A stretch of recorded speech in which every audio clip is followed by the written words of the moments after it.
Hi, good morning sa inyong lahat at welcome na naman sa panibagong vlog. So, ayun, ang gagawin namin ngayon ay super busy. Magpipicture ako ng isang taon nung birthday ng aming inaanak. And ayun, hindi kami makakapagtrabaho ngayon dun sa nililinis namin parlor. Siguro si Vince na lang maglilinis bukas. At ayun nga, nalabas ko na si Posty, yung aso namin. And nagluluto na si Miss ng umagahan. So mamaya siguro magpe-prepare na kami. Nag-prepare ko na rin yung aking mga batteries. Yan, ang batteries ready na. Mga naka-charge na yan. Ito yung aking gagamitin pag-picture na camera. So, pero dadalhin ko rin tong camera na to. Itong ginagamit ko. Ginagamit ko kasi ito minsan sa pag-picture pag madamihan. Ito kasi may wide lens to. Diba? Ayan o. Super wide yan. Diba? Pag mag-picture maganda pag madamihan ng tao. So, ayan. Ayan ang gagamitin ko. Ayan. And nagluluto na si Miss ng magahan. Magkano yung kalahati lang na ganita? 18 pezzi, 5 euro. 18 pieces, 5 euros. May malaki, may maliit. Ito, malaki kayo. 5 euro nga ba? O 450? Ito, maliit lang. 750 lang binayaran ko eh. 6 na to. Tapos siyempre, pansit canton. Iba yung pansit canton na nabibili namin eh. Wala dito kasing, meron dito ng Lucky Me, kaso nga lang magbibiyahe pa kami ng malayo. At ito yung nabibili namin. Yan o. Diba? Lasang ano rin naman siya, pansit canton. Tapos manghang din. Okay na yun, kaysa magbabiyahe pa kami ng malayo.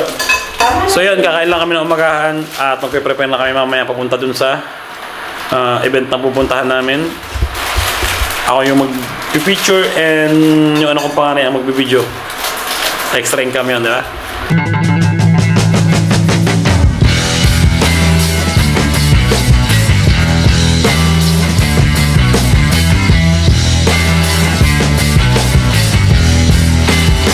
Grabe. Sarap na umaga. Tapos may itlog pa. Ito yung binili ko kahapon honey. Ayan. Imbis na gumamit kasi kami ng asukal, ginagamit namin tong ito yung pampatamis namin. Di ba? Healthy na. Ano pa? Masarap pa, di ba? Pwede na itlog.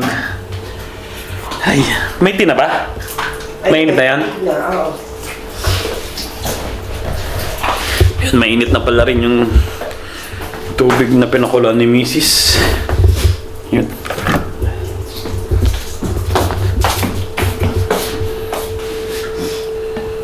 Kuha ka na, Basti. Ha? Kuha ka na. Ay, maligo na tayo. Maligo na ha? Okay. Tubig ba ta? Si Meti. Naman ba siya? Di konten mo. Ha? Ampi. Yan. Si Dugo. Lamig.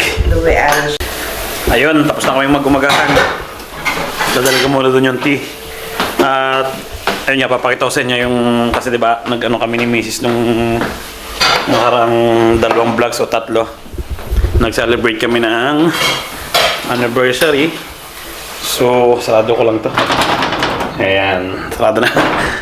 So, ayan, nagregalo siya sa akin ng salamin. Natin yung camera dyan. Yan, okay na. Saan yun? Ito. Ayan o. Regalo ni Mrs. So, buksan natin. Inom lang ako konti ng tea. Paborito kong lalagyanan ng kape o ng tea. Ang katulad sa atin, yung bakal.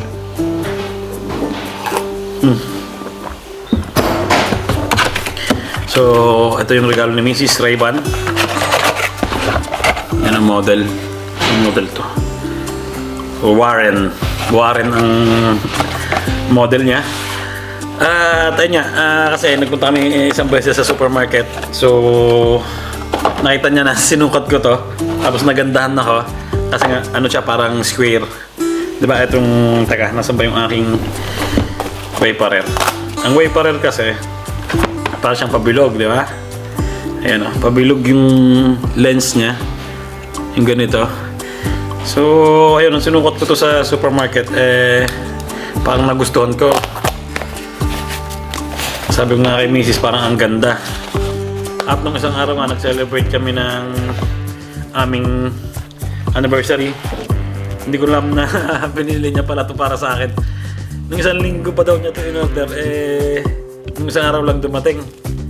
Nalinisin muna natin. Ito pa yung laman ng ng lalagyanan. May panglinis ng lens, di ba? Ayan. Tingnan natin kung ano pang laman nito. Yung parang manual, tsaka isa pang panlinis. Wala na. Akala ko naman leather to. Yung lalagyanan na to. Hindi siya leather. Amoy siya, kahoy. Ibig sabihin, lang siguro to. Karton na matigas. And ito na, di ba? Basti po yan dati. Yan, di ba? Pakita ko sa inyo ang pagkakaiba niyan. Ito yung bagong regalo ni Mrs. Parang square siya, yung salamin niya. At ito yung aking paper. Yan, ito naman bilog, di ba? Pero ito pinaka-favorite ko. Siguro nakita nyo naman na sa mga unang-una kong pa-vlog, nabili ko lang to sa sa second hand na market. Itong frame niya. Pero itong lens na matagal na sa akin, na meron kasi akong wafer na ganitong kulay ay na bali sa gitna, naputol sa Pilipinas. So sinave ko yung lens at ayun nga, buti na lang nakakita ako ng frame ng wafer. Ayan, tapos folding pa siya, di ba? Tingnan nyo naman Tapos binigyan ako ni Kuya nung namin panganay ng lalagyanan ng camera na maliit. Canon niya, ang tatak nito. So yun, tingnan nyo naman, di ba? Ang liit lang kukumpara dito. Ayan tingnan nyo kung gano'ng kalaki yan, halos doble, di ba? At ayun, ito yung salamin na regalo ni Mrs. Parang hindi ko siya masusot ngayon kasi nga walang araw. Depende na lang, pero dadaling ko, lalagay ko siguro sa bag. Pero palagi ko hindi araw. Yan ang dilim mo. Buti na lang kahapon, nagpasikat yung araw. At least nakapag-enjoy tayo ng isang araw na mainit, di ba? Pero ngayon malamig talaga. Ganito dito pag walang araw, malamig. Ay, buti na lang hindi pa namamatay yung mga halaman namin. Ayun.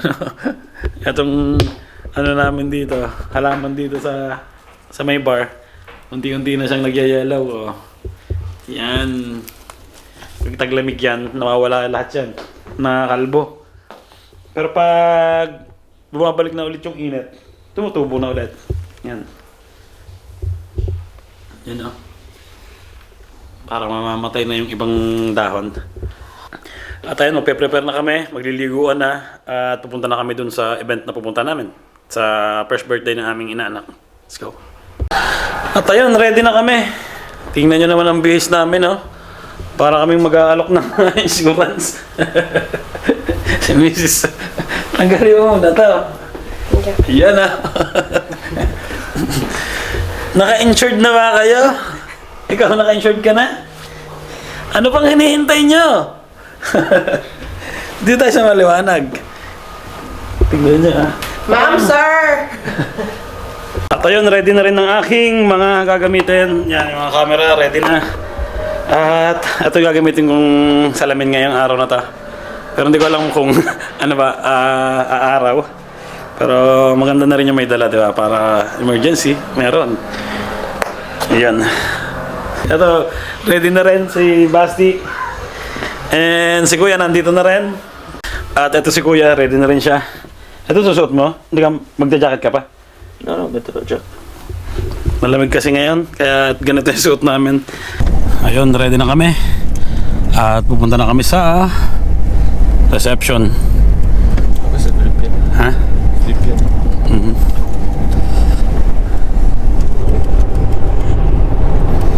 Super cloudy na naman.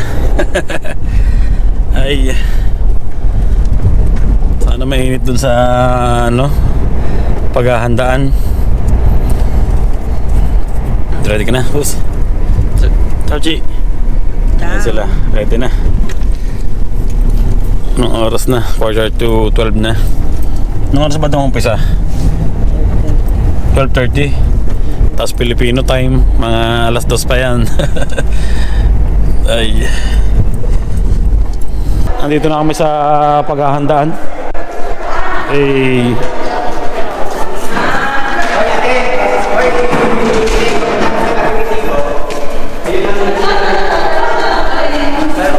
yan si Mrs. busy. Hey. busy ka. Ang dami ng tao.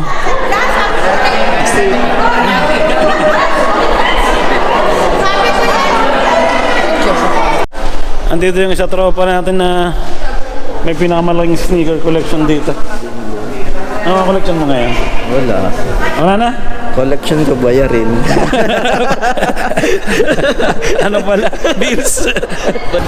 Kain na. Senyora. Ito, dalawang senyora.